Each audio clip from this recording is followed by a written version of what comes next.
خدا کا کام کچھ اور ہے، اس نے اپنی جان تک لی۔ آمین۔ وہ صلیب پر تھا لیکن اس نے پھر بھی وہاں پہ عمل کیا۔ آمین۔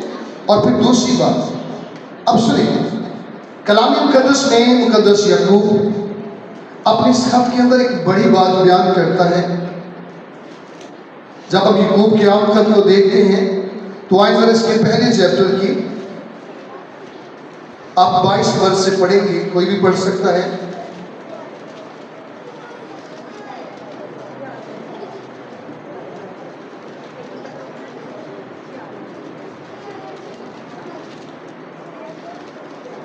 لیکن کلام پر عمل کرنے والے بنو، نہ محض سننے والے جو اپنے آپ کو دھوکہ جی کیا دیتے ہیں اپنے آپ کو؟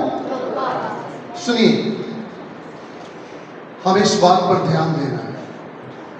لکھا ہے لیکن کلام پر عمل کرنے والے بنو، نہ کہ محض۔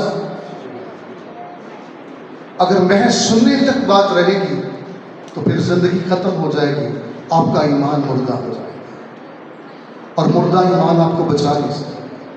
اور لکھا ہے نہ کہ محض سننے والے جو اپنے آپ کو کیا دیتے ہیں؟ جی سنیں، جو شخص خود کو دھوکہ دیتا ہے، یاد رکھیں، نہ وہ اپنے بچوں سے، نہ اپنے خاندان سے، نہ اپنی بیوی سے، نہ شوہر سے، نہ ماں باپ سے، نہ بہن بھائیوں سے وہ کسی کے ساتھ وفاداری نہیں کر سکے۔ آپ کا کیا خیال ہے؟ جو شخص خود اپنی ذات کو دھوکہ دے رہا ہے، کیا وہ ٹھیک ہے؟ وہ کہاں تک خالص ہو سکتا ہے؟ اب یعقوب ان ایمانداروں کو بتانا چاہتا تھا کہ تم نے اپنی ذات کو دھوکہ نہیں دینا۔ اگر تم نے مسیح کی خاطر اپنی زندگی وقف کر دی ہے اور اس کی خاطر دکھ اٹھا رہے ہو تو پھر اپنے ایمان کو اپنے ایمان سے ثابت کر دو کہ ہم مسیح کے ہیں اور مسیح ہمارا ہے۔ آمین۔ ایسے ایماندار آپ کی اور میری ذمہ داری ہے۔ اور آگے لکھا ہے کیونکہ جو کوئی کلام کا سننے والا ہو اور اس پر عمل کرنے والا نہ ہو، وہ اس شخص کی مانند ہے جو اپنی قدرتی صورت آئینہ میں دیکھتا ہے۔ کہاں دیکھتا ہے جی؟ آج صبح ایک بچی آئی یہاں پہ، تو میں نے اس سے پوچھا آپ کا نام کیا؟ اس نے بتایا آئینہ۔ یہاں پہ ہے آئینہ کی چلی گئی ہے۔ اور سنیے، آج صبح جب چرچ میں آئے تو کتنے لوگوں نے آئینہ دیکھا تھا؟ دوسرے الفاظ میں شیشہ۔ کس کس نے دیکھا تھا؟ اچھا یہ ہو نہیں سکتا کہ جن کے ہاتھ نیچے انہوں نے نہ دیکھا، تو پھر ہاتھ اوپر کرنے میں کوئی پریشانی تو نہیں؟ ذرا اونچے کرو، ذرا پتہ لگے سارے کہ ابھی باجی نے شیشہ دیکھی ہے، بھائی نہیں دیکھی ہے، آپ نے نہیں دیکھا؟ اچھا سنیں، ابھی بائبل میں ہم نے پڑھا ہے لکھا ہے جو کوئی کلام کا سننے والا ہو اور اس پر عمل کرنے والا نہ ہو، وہ اس شخص کی مانند ہے جو اپنی قدرتی صورت آئینہ میں دیکھتا ہے۔ اور آگے لکھا ہے کلام مقدس میں، اس لیے کہ وہ اپنے آپ کو دیکھ کر چلا جاتا اور فوری بھول جاتا ہے کہ میں کیسا ہوں۔ سنیے، اگر میں آپ سے پوچھوں ذرا اپنے تصورات میں سوچیں کہ اب آپ کیسے لگ رہے ہیں؟ اپنے آپ کو تو سبھی کہتے ہیں میں بہت خوبصورت ہوں، لیکن ابھی آپ کیسے لگ رہے ہیں؟ جب آپ نے اپنے آپ کو آئینے میں دیکھا، آپ نے تو دیکھا نہیں آپ کو پوچھ رہے تو جو دیکھ لیا ہے آج وہ بتائیں گے۔ جب آپ نے صبح اپنے آپ کو آئینے میں دیکھا، آپ کیسے لگ رہے تھے؟ کوئی تو دیکھ کے کہتا خدا میں شکر ہے آج میں کتنا خوبصورت ہے۔ ٹھیک ہے، تو اگر آپ نے صبح دیکھا تھا، اب اگر آپ نے تصور میں لائے تو آپ کیسے ہیں؟ آپ بھول چکے ہیں۔ اور ایک بات یاد رکھیں، یہ کلام وہ آئینہ ہے جو ہماری روح کے لگے ہوئے داغ بھی ہمیں دکھا دیتا ہے۔ ہم اس آئینے کے سامنے کھڑے ہو کے اپنے آپ کو سنوارنا ہے۔ آپ کو پتہ ہے جب ہم آئینے کے سامنے جاتے ہیں تو ہمیں بتاتا ہے کہ تیرا ہیئر سٹائل کیسا ہے، بال کس طرف ہیں، اسے ٹھیک کر، اگر کوئی داغ ہے تو وہ بھی دکھا۔ اور سنیے، جب ہم اس بائبل کے آئینے کے سامنے کھڑے ہوتے ہیں تو یہ ہماری روح کے اوپر لگے ہوئے داغ بھی ہمیں واضح دکھا دیتا ہے۔ اور بائبل اس بات کے لیے ہمیں تعلیم دیتی ہے، لکھا کلام مقدس میں، لیکن جو شخص آزادی کی کامل شریعت پر غور سے نظر کرتا رہتا ہے وہ اپنے کام میں اس لیے برکت پائے گا کہ سن کر بھولتا نہیں بلکہ عمل کرتا ہے۔ ہاللیلویا، بلکہ وہ کیا کرتا ہے؟ اور سنیے، آزادی کی کامل شریعت، میرے خیال میں یہ لفظ بڑا زبردست اردو کے اندر ٹرانسلیشن کیا گیا۔ جو لوگ یہ سوچتے ہیں کہ پرانے عہد نامہ کی شریعت پر ہمیں بلیو نہیں کرنا، بائبل بتلاتی ہے کہ اگر تم ایمان میں نئے عہد نامہ کے مطابق زندگی گزارے ہو تو پھر بھی تمہارے پاس ایک آزادی کی شریعت موجود ہے جس کے سبب سے تمہارا ایمان زندہ ہے۔ اگر یہ ختم ہو جائے، مسیح کی تعلیم اخلاقیات ختم ہو جائے تو پھر تمہارا ایمان مردہ ہو جائے۔ تو یاد رکھیں، ہمیں زندہ ایمان کی ضرورت ہے۔ ہاللیلویا، ہمیں اس ایمان کی ضرورت ہے جس سے بڑے بڑے پہاڑ شرک سے، جس سے خدا آسمانوں سے زمین پر اتر سکے، جس سے دنیا خدا کا جلال دیکھ سکے، جس سے دنیا مسیح کی صلیب کی طرف آگے بڑھ سکے، ہمیں اس ایمان کی ضرورت ہے۔ بائبل میں یہاں پہ دو لوگوں کی مثال دی گئی ہے یعقوب کی آمد میں، اور جو پہلا شخص ہے وہ ابراہم ہے۔ آئے ذرا اسے ہم دیکھتے ہیں دوسرے چیپٹر میں سے، اس کی 20 برس سے ذرا کوئی بھی پڑھنا شروع کرے۔ مگر اے نکمے آدمی، کیا تو یہ نہیں جانتا کہ ایمان بغیر مال کے بیکار ہے؟ جب ہمارے باپ ابراہم نے اپنے بیٹے اسحاق کو قربان گاہ پر قربان کیا تو کیا وہ ایمان سے راست باز نہ تھے؟ جی، کس سے راست باز تھے نا؟ تو ابراہم کون تھا؟ ایمانداروں کا۔ تو جو کچھ باپ کرتا ہے کیا بچوں کو نہیں کرنا چاہیے؟ سنیے، والدین اپنی نسل کے لیے رول ماڈل ہوتے ہیں، اور ابراہم اپنی نسلوں کے لیے ایک نمونہ بنا۔ جتنی بھی قومیں اس بات پہ ایمان رکھتی ہیں کہ ابراہم ہمارا باپ ہے، ابراہم ان سب کے لیے ایک نمونہ ہے۔ اگر ہم اس بات پہ ایمان رکھتے ہیں کہ بائبل کے مطابق ابراہم ایمانداروں کا باپ ہے، تو پھر جو اس بات پہ بلیو کرتے ہیں انہیں ابراہم کی طرح اپنی زندگی کو گزارنے کی ضرورت ہے۔ اب یہاں پہ ابھی ہم نے تلاوت کیا، لیکن جب ہمارے باپ ابراہم نے اپنے بیٹے کو قربان گاہ پر قربان کیا تو کیا وہ ایمان سے راست باز نہ ٹھہرا؟ سنیے، ایک بات اور یہاں پہ ایڈ کر لیں، آپ جب حقیقی ایمان میں زندگی گزارتے ہیں تو پھر آپ کو کچھ عملاً قربانیاں بھی دینی پڑیں گی۔ خدا نے ابراہم سے وہ مانگا جو اس کے دل کے قریب تھا۔ یہ بھی ہو سکتا ہے آپ کی کوئی عادت اتنی آپ کو پسند ہو لیکن اسے چھوڑنا پڑے، آپ کو کوئی ایسا کام کرنا اتنا پسند ہے لیکن جب آپ ایمان میں زندگی گزاریں تو خدا کہے میرے بیٹے میری بیٹی سے چھوڑ۔ آپ کو کوئی بڑی قربانی دینی پڑ جائے، کیا ابراہم کی قربانی چھوٹی تھی؟ بہت بڑی۔ اگر وہ خدا سے کہتا ہاں خدا ٹھیک ہے میں اسحاق کو قربان کروں گا، لیکن اسے قربان گاہ تک لے کر نہ جاتا تو کیا اس کا ایمان ثابت ہو سکتا؟ تو کتنے ہیں جو ایمان کے تو دعوے دار ہیں لیکن قربانی دینے کے لیے تیار نہیں۔ یاد رکھیں، آپ کے اندر جب زندہ ایمان ہوگا آپ کو اپنی زندگی کے اوپر اختیار ہوگا کہ جس طرف خدا چاہتا ہے آپ اسے موو کریں۔ آپ اپنی خواہشوں، اپنے مزاج، اپنی کردار، اپنی زبان، اپنی کنٹرول رکھنے والے ہوں۔ کیوں؟ کیونکہ آپ کے اندر زندہ ایمان ہے، مسیح کی زندگی ہے، اور وہ آپ کو ویسٹ نہیں ہونے دے گی۔ ابراہیم ایمان رکھنے والا شخص تھا، اور بائبل یہاں پہ فرماتی ہے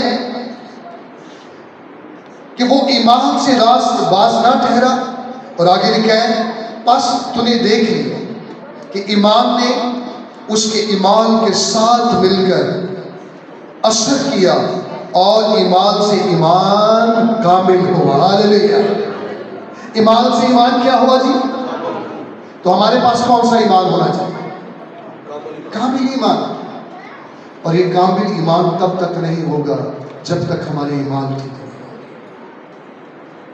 میں کہتا ہوں اگر اعمال ٹھیک ہو جائیں تو باپ بچوں کی لڑائی ختم ہو جائے گی، ماں بیٹے کی لڑائی ختم ہو جائے گی، میاں بیوی کی لڑائی ختم ہو جائے گی، معاشرے کے اندر ایسی چیزیں سر نہیں اٹھائیں گے جب ہر شخص اپنی زندگی خدا کے تابع کر کے زندہ ایمان کے مطابق گزارے گا، اپنے ایمان کو درست رکھے گا، تو پھر کوئی کسی کو نقصان نہیں دے سکتا۔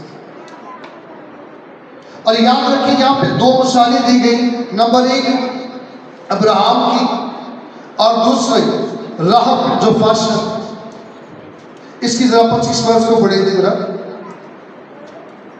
اسی طرح راہب فاشا نے بھی جب اس نے قاصدوں کو اپنے گھر میں اتارا اور دوسری راہ سے رخصت کیا تو کیا ایمان سے راست باز نہ ٹھہری؟ جی تو یہاں پہ کیا لکھا ہے؟ کیا وہ ایمان سے راست باز نہ ٹھہری؟ اور سنیے، جب آپ یشوع کی کتاب اس کے دوسرے چیپٹر کو اسٹڈی کرتے ہیں تو اس کی 9 اور 10 ورس کو جب آپ پڑھتے ہیں تو جب اسرائیل کے چند جاسوس اس راہب کسبی کے گھر میں آئے اور انہوں نے اسلام کیا، تو اس وقت جو یرو کا بادشاہ تھا اسے خبر ہوئی کہ اسرائیل کے چند لوگ یہاں جاسوسی کرنے کے لیے آئے۔ وہ راہب کے پاس گئے، اس کے نوکر، اور کہا انہیں باہر نکال ان مردوں کو، لیکن اس نے کہا کہ وہ میرے پاس آئے تھے، لیکن جب سورج ڈھلا شام ہوئی تو میں نے جان نہ سکی، لیکن وہ یہاں سے چل دی، لیکن حقیقت میں لوگ اس کے گھر کے اندر موجود تھے۔ اب بائبل فرماتی ہے کہ جب راہب ان مردوں کے پاس گئی تو اس نے جا کر ایک بات ان کے ساتھ جو شیئر کی وہ یہ تھی، وہ کہنے لگی کہ میں جانتی ہوں کہ خداوند نے یہ ملک تمہارے ہاتھ میں کر دیا، خداوند نے یہ ملک تمہارے، حالانکہ ابھی تک اسرائیلی وہاں پہنچے نہیں، لیکن خدا کی ہیبت وہاں پہ آ کر بیٹھ گئی۔ آمین۔ اور پھر ساتھ یہ بھی کہا کہ تمہارا جو خوف ہے، روب ہے، وہ ہمارے لوگوں کے اوپر ٹھہر گیا ہے، اور میں نے سنا ہے جب تم مصر سے نکلے تو تمہارے خدا نے کیسے بڑے بڑے کام کیے۔ آمین۔ میں نے کیا کیا ہے جی؟ سنا ہے۔ تو ایمان کیسے پیدا ہوتا ہے؟ سننے سے۔ اس نے خدا کی ذات کے بارے سنا تھا، اس کے بڑے بڑے کاموں کے بارے سنا تھا، اس نے معجزات دیکھے نہیں صرف سنے ہیں، لیکن اس کلام نے اس کے اندر ایمان پیدا کر دیا، اس نے اپنی زندگی داں پہ لگا دی۔ اور آپ کو پتہ ہے بادشاہ کے ساتھ دھوکہ کرنا یہ اپنی جان گوانا تھا، یہ واجب القتل تھا۔ ملک، قوم، بادشاہ سے بے وفائی کرنا یہ واجب القتل تھا، لیکن اس نے اپنی زندگی داں پہ لگا دی۔ وجہ کیا ہے؟ مسیح یسوع نے کہا جو میری خاطر اپنی جان کھوئے گا وہ اپنی زندگی کو پا لے گا۔ راہب نے زندگی پائی کیونکہ اس نے خدا کی کلام پر ایمان رکھنے کے باعث اپنی زندگی داں پہ لگا دی۔ اور بائبل مقدس میں جب ہم یعقوب کے عام خط کو پڑھتے ہیں تو ابھی یہاں پہ ہم دیکھتے ہیں لکھا اسی طرح راہب فاشا جب اس نے قاصدوں کو اپنے گھر میں اتارا تو دوسری راست رخصت کیا، تو کیا وہ ایمان سے راست باز نہ ٹھہری؟ اس راست بازی کے لیے اسے کچھ عمل کر کے دکھانا پڑا۔ آمین۔ اگر آپ عبرانیوں کی خط کی 11 باب کی 31 آیت کو پڑھیں تو وہاں پہ لکھا ہے ایمان ہی سے رہا فحاشا، نافرمانوں کے ساتھ ہلاک نہ ہوئی، کیونکہ اس نے جاسوسوں کو امن سے رکھا تھا۔ اور اس وقت بہت سے ہلاک ہو گئے کیونکہ وہ نافرمان تھے، لیکن یہ غیر قوم کی عورت سن کر خدا کے کلام پر ایمان لے آئی اور اس نے عمل کر کے دکھا دیا۔ آمین۔ تو آپ کا خیال ہے، کیا خیال ہے، جو ہم دعوے دار ہیں کہ ہم مسیح کے ماننے والے خدا کے بیٹے بیٹیاں ہیں، اگر ایک غیر قوام کی عورت عمل کر سکتی ہے تو کیا ہم ایماندار عمل نہیں کر سکتے؟ سنیے، اس لیے یعقوب اپنے خط میں زور دیتا ہے اور وہ بتاتا ہے کہ ایمان بغیر ایمان کے کیا ہے جی؟ مردہ۔ تو میں آپ کو یہ ضرور بتانا چاہوں گا، اپنی زندگی کا ہم سب نے تجزیہ کرنا ہے، اور ایک انسانی فطرت یہ ہے کہ ہر شخص دوسرے کی طرف انگلی اٹھانا چاہتا ہے، کہ جو میں ٹھیک کہہ رہا ہوں، لیکن کوئی بھی شخص اپنی طرف انگلی نہیں کرتا۔ تو میں کہتا ہوں یہ وہ وقت ہے جس ٹائم پیریڈ میں سے ہم گزر رہے ہیں، دن بدن سیاسی حالات جو ہیں وہ بھی بگڑ رہے ہیں، اور ہر طرح سے ہم اگر دیکھیں تو حالات کے اندر ایک ابتری ہے۔ اس کا مطلب ہے یہ سب چیزیں بتاتی ہیں کہ اب دنیا کا اینڈ ہے، ہم ایک لاسٹ ٹائم میں سے گزر رہے ہیں، اس لیے ہم میں سے ہر ایک کو اپنی اپنی زندگی پر دھیان دیں۔ آمین۔ اور ایک اور بات یاد رکھیں، اپنی زندگی کو ہم نے درست بنانا ہے، اپنی زندگی کو ہم نے، ایک اور بڑی پرابلم ہے کہ ایک دفعہ ہم دوسروں کو درست کرتے رہتے ہیں لیکن خود کو درست نہیں کرتے۔ کیونکہ میں ٹھیک ہے نا، دوسروں کو ٹیچ کرنا، دوسروں کو تعلیم دینا، دوسروں کو سکھانا آسان ہے، لیکن اپنی ذات کو ٹیچ کرنا یہ ایک بہت بڑا کام ہے۔ میں کہتا ہوں آج دنیا کا سب سے مہان شخص وہ ہوگا جو اپنی ذات کو ٹیچ کرتا ہے، جو اپنے آپ کو درست کرنے کے لیے درست سمت میں قائم ہے اور مسیح کے ساتھ آگے۔ اس لیے یاد رکھیں، آپ چرچ میں ہیں یا کسی بھی جگہ پہ ہیں، اپنے آپ کو مس یوز نہ کریں، نہ کسی کو کریں۔ جب آپ ایسا کریں گے آپ خود بھی ٹھوکر کھائیں گے اور دوسرے بھی ٹھوکر کھائیں گے۔ اور ایک اور بات، یہ بات میں ضروری کرنا چاہتا ہوں کیونکہ یہ بات ہم سب کے لیے سیکھنا اور سمجھنا بڑا ضروری ہے۔ یاد رکھیں، کوئی بھی پاسبان کسی کی زندگی نہیں بدل سکتا، کوئی بھی پاسبان کسی کی زندگی، پاسبان صرف آپ کو تعلیم دے سکتی ہے، وہ آپ کے لیے دعا کر سکتے ہیں، آنسو بہا سکتے ہیں، لیکن آپ کی زندگی صرف خدا اور اس کا کلام بدل سکتا ہے۔ میری بات کی سمجھ آ رہی ہے؟ کوئی بھی پاسبان آپ کی زندگی تبدیل، آپ کو پتہ یہودا اسکریوتی یسوع کے ساتھ تھا، لیکن اس کے نیچر کی تبدیل نہیں۔ شاگردی یسوع کے ساتھ تھے، ان میں بھی کمیاں تھیں، کئی جگہ پہ یسوع نے ان کو ڈانٹا، ایک جگہ پہ پترس کو وہ کہتا ہے شیطان دور ہو۔ میرے خیال میں آج کا کوئی ایماندار ہوتا، پادری صاحب کہنا شیطان دور ہو، انہوں نے کہا اللہ پادری جی شیطان ہے۔ کیا خیال ہے؟ میں ٹھیک ہے رہا، لیکن پترس نے اس بات کو قبول کر لیا۔ اگر وہ قبول نہ کرتا تو یاد رکھیں شاید وہ گمراہ ہو جاتا۔ پاسبان کا کام صرف آپ کو ٹیچ کرنا ہے، اور یاد رکھیں اگر پیمانہ آپ کے پاس کوئی ہے کسی کو ناپنے کا، تو آپ کے پاس صرف اور صرف دو چیزیں ہیں، نمبر 1 خدا کا کلام، اور نمبر 2 خدا کے کلام اور اس کی تعلیمات کے مطابق انسان کے عمل۔ اس کے علاوہ کوئی پیمانہ نہیں۔ کسی کو جج کرنا چاہتے ہیں، کسی کو سمجھنا چاہتے ہیں، تو پھر اس کی زندگی کو کلام کے پیمانے سے ناپیں۔ ایمان کو کلام کے پیمانہ سے ناپیں. آپ کو سمجھ آئے گی کہ یہ شخص زندہ ایمان میں موو کر رہا ہے یا مردہ ایمان میں موو کر رہا ہے. پھر آپ کو اپنی زندگی کو دیکھنے کے لیے بھی موقع ملے.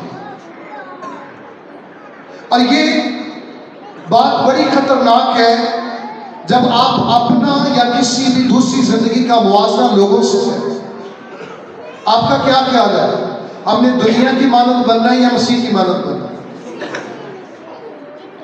بات یاد رکھیے، دنیا کو فالو نہ کریں، مسیح کو فالو. ہم مسیح کے پیروکار ہیں، ہم دنیا کے پیروکار نہیں ہیں. ہم کسی انسان کو فالو نہیں کریں گے، ہم لشکروں کے خدا کو فالو کریں گے. ہم اس کے بیٹے مسیح کو فالو کریں گے جس کی قبر آج بھی خالی ہے اور وہ آسمان پر زندہ ہے اور موجود ہے. آمین. ہم اس کو فالو کریں. اور ایک اور بات یاد رکھیں، کئی دفعہ مجھے یہ بڑے سوال سننے کو ملے. میں آپ کو 7-8 واقعات اپنے انگلیوں پہ گنا سکتا ہوں لیکن میں کسی کا نام نہیں لوں گا، جہاں پہ میرے ساتھ یہ سوال ہوئے کہ آپ ہمارے دکھ سکھ میں ساتھ میں. آپ کا کیا خیال ہے ایک خادم دکھ سکھ میں کیسے کھڑا ہو سکتا ہے؟ ایک نوجوان تھا، اس نے اپنی بیوی کو طلاق دینی تھی.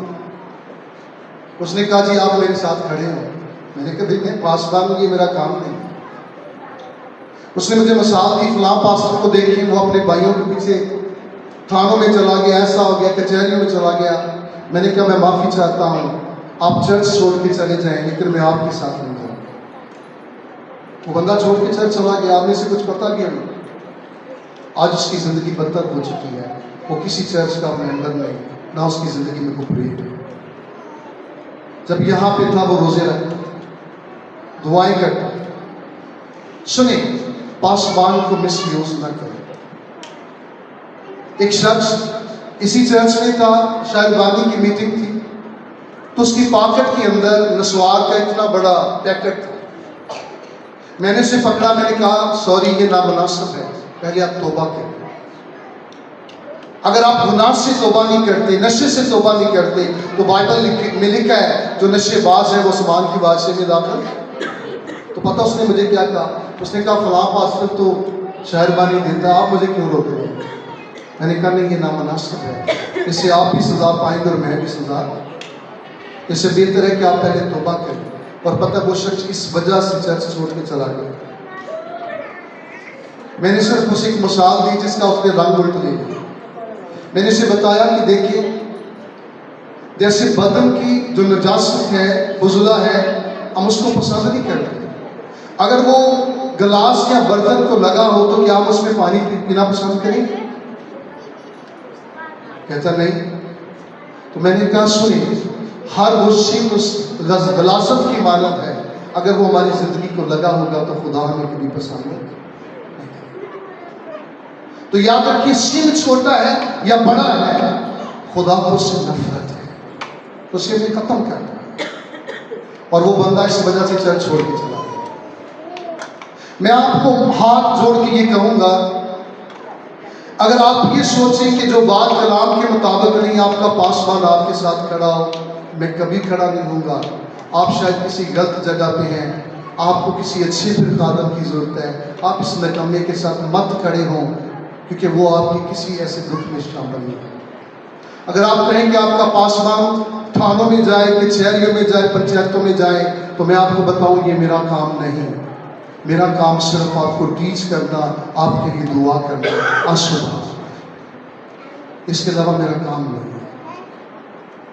تو میں اپنے وین، اپنی رویا کو نہیں کھونا چاہتا.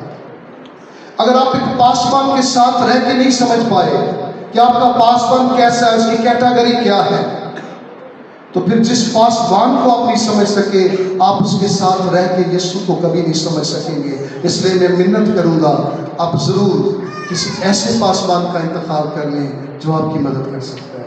کیونکہ میں بالکل کمزور ہوں.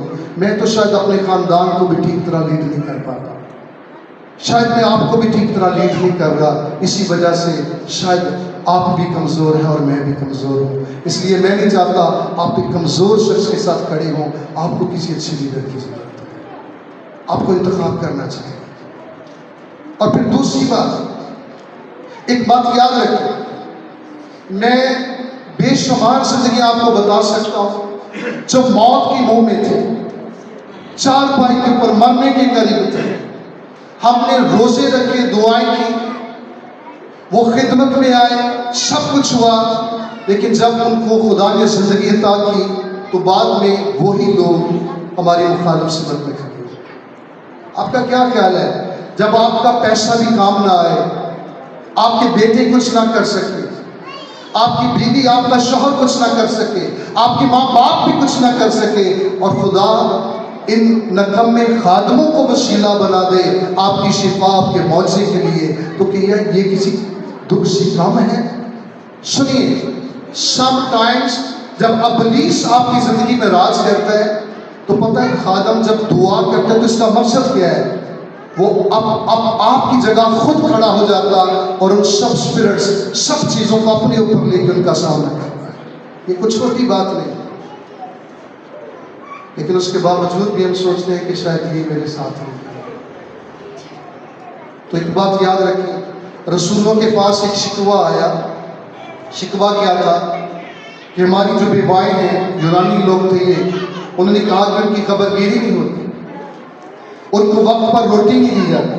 آپ کا کیا خیال ہے، کسی کو روٹی دینا اچھی بات ہے کہ نہیں؟ آواز نہیں ہے. کسی کو روٹی دینا اچھی بات ہے کہ نہیں؟ تو کیا رسولوں کو یہ اچھا کام کرنا چاہیے تھا کہ نہیں؟ انہوں نے کہا ان کو روٹی نہیں ملتی، وقت پر ان کی کیئر نہیں ہوتی. تو پتہ رسولوں نے کیا کیا؟ انہوں نے سب کو جمع کیا اور کہا کہ بھائیوں، یہ مناسب نہیں ہے کہ آپ خدا کے کلام اور دعا کو چھوڑ کر کوئی اور کام کریں. تم اپنے میں سے ایسے شخص سن لو جو روح سے مامور اور دانشور ہیں اور خدا کا خوف رکھتے ہیں، تاکہ وہ اس کام کو سر انجام دیں. اور میں آپ کو بھی یہ کہنا چاہتا ہوں، اگر آپ چاہتے ہیں کہ کوئی ایسا کام ہے تو آپ خود چناؤ کریں کلیسیا میں سے ایسے لوگوں کا جو آپ کے معاملات میں آپ کی مدد کر سکیں. اگر آپ مجھے سپورٹ کریں گے تو میں بائبل کی اسٹڈی کر سکوں گا، میں دعا کر سکوں گا. اگر آپ مجھے سپورٹ نہیں کریں گے تو میں بھی دنیا کے معاملے میں پھنسا رہوں گا اور آپ بھی پھنسے رہیں گے. اور سنیے، پال نے ایک بات کہی، اس نے کہا اگر میں آدمیوں کو خوش کرتا رہتا تو میں کبھی مسیح کا خادم نہ ہوتا. سنیے، میں دنیا کو خوش نہیں کر سکتا. اگر میں دنیا کو خوش کروں تو میں یہ چرچ تک بھی نہیں پہنچ سکتا، پھر شاید میں دنیا کے معاملے میں پھنسا. مجھے صرف اپنے اس خالق کو خوش کرنا ہے اور مجھے وہ کرنا ہے جو خدا کا کلام ہے. اس لیے میں آپ سے بھی درخواست کروں گا، اس کلام پر نگاہ رکھیں. اور پھر میں یہ بھی آپ کو کہنا چاہتا ہوں، میں کسی کو ڈی گریڈ کرنے کے لیے نہیں کہہ رہا، بلکہ میں آپ سب کو یہ واضح کہنا چاہتا ہوں کہ آپ جتنے بھی خاندان ہیں، یا تو مجھے سمجھنے کی کوشش کریں تاکہ جو کچھ ہم آپ کو ٹیچ کرتے ہیں آپ اسے سمجھ سکیں. اگر آپ میرے ساتھ رہیں اور اپنے خادم کو نہ سمجھ سکیں تو پھر اس کا مطلب یہ ہے کہ آپ مسیح کو بھی کبھی سمجھ نہیں سکیں. ٹھیک ہے؟ اس لیے یہ میں ہاتھ جوڑ کے آپ سے کہوں گا. اور ایک اور بات یاد رکھیں، کسی کو چرچ میں لانا اور چرچ سے نکالنا یہ میرا کام نہیں. اگر خدا نے کسی کو چرچ میں لے کے آنا ہے تو اس نے خود ہی آنا. اگر خدا کسی کو رکھنا نہیں چاہتا تو میرا کام کسی کو کہنا نہیں بھائی جی اٹھ کے یہاں سے چلے جاؤ. نو، میں خادم ہوں. یاد رکھیں، میں ساری زندگی کبھی آپ میرے منہ سے یہ نہیں سنتے کیونکہ میں خادم ہوں. اور نہ میں چاپلوسی کر کے کبھی کسی کو چرچ میں لاتا ہی ہوں، اور کسی کو کبھی میں نے یہ آج تک ٹیچ نہیں کیا فلاں خادم ایسا فلاں ایسا ہے، یا مجھے بتاتے آج تک اس چرچ کے پلیٹ فارم سے آپ نے کسی خادم کی مخالفت سنی؟ کھڑا کر کے ہاتھ مجھے بتائیں. پرسنل لائف میں آپ کے ساتھ میں نے کسی کے خلاف منادی کرتے ہوئے آپ کو کہا؟ وجہ کیا ہے؟ ہم صرف مسیح کے خادم ہیں اور ہم نے صرف مسیح کو جلانا ہے. اس لیے میں لاسٹ پہ یہ کہوں گا، ہم سب نے اپنے اپنے ایمان پہ نگاہ کرنی ہے. ہمیں مردہ ایمان نہیں چاہیے، ہمیں زندہ ایمان چاہیے. مجھے یاد ہے میں لاسٹ ٹائم بھی دعا کر رہا تھا کہ خداوند کچھ چیزیں روحانی طور پہ بہت بکھری ہوئی ہیں، مجھے سمجھ نہیں آ رہا، مجھے بتا میں کیا کروں. تو خدا نے کہا ابھی تھوڑا وقت ہے، بس دعا کریں. میں نے جب بھی یہ کہا خدا نے کہا دعا، اس کا مطلب ہے کہ ہمارے چرچ کو دعا کی ضرورت ہے. ہمیں خدا کی حضور عاجز ہونے کی ضرورت ہے، خاکسار ہونے کی ضرورت ہے، تاکہ ہمارے گھرانے، ہمارے خاندان، ہماری نسلیں زور پائیں، آگے بڑھ سکیں. آمین. بائبل فرماتی ہے خدا تھکے ماندوں کو زور دیتا ہے. اگر آپ اپنی زندگی کی دوڑ میں تھک چکے ہیں اور محسوس کرتے ہیں کچھ نہیں ہو رہا، تو پھر یاد رکھیں خدا آپ کا زور ہے. دیکھیں وہ ناتوانا کی توانائی کو بڑھاتا ہے. خدا سے کہیں میرے ساتھ کھڑا. کئی دفعہ آپ کے منہ سے نکلتا ہے اب تو میرے اندر قوت نہیں ہے، لیکن سنیں ابراہیم بھی یہی سوچتا تھا. اس نے کہا میں تو بوڑھا ہو چکا ہوں، میری بیوی کی بھی حالت ایسے نہیں، لیکن خدا نے کہا ابراہیم مت ڈر، میں تیری سپر اور میں تیری قوت پر. خدا سے بات کریں، وہ آپ کی قوت بنے. بائبل کہتی ہے نوجوان بھی تھک جائیں گے، سورما بالکل گر پڑیں گے، لیکن خداوند کا انتظار کرنے والے اثر نوزور کو حاصل کریں گے. لیکن وہ بالوں پر چھوڑیں گے، نہ وہ تھکیں گے اور نہ کبھی ماتا. آج صبح آئیں اپنے آپ کو خداوند کی طرف آگے بڑھائیں، اس صلیب کی طرف آگے بڑھائیں. اس سے کہیں کہ خدا یہ کلام میری زندگی کا مرکز بن جائے، تاکہ میں عمل سے زندگی گزاروں اور ثابت کروں کہ میں تیرا بیٹا، تیری بیٹی ہوں اور تو نے خداوند میرا فدیہ دیا. آمین. آئیں تھوڑی دیر کے لیے اپنے قدموں پہ کھڑے ہو جاتے ہیں، اور میں چاہتا ہوں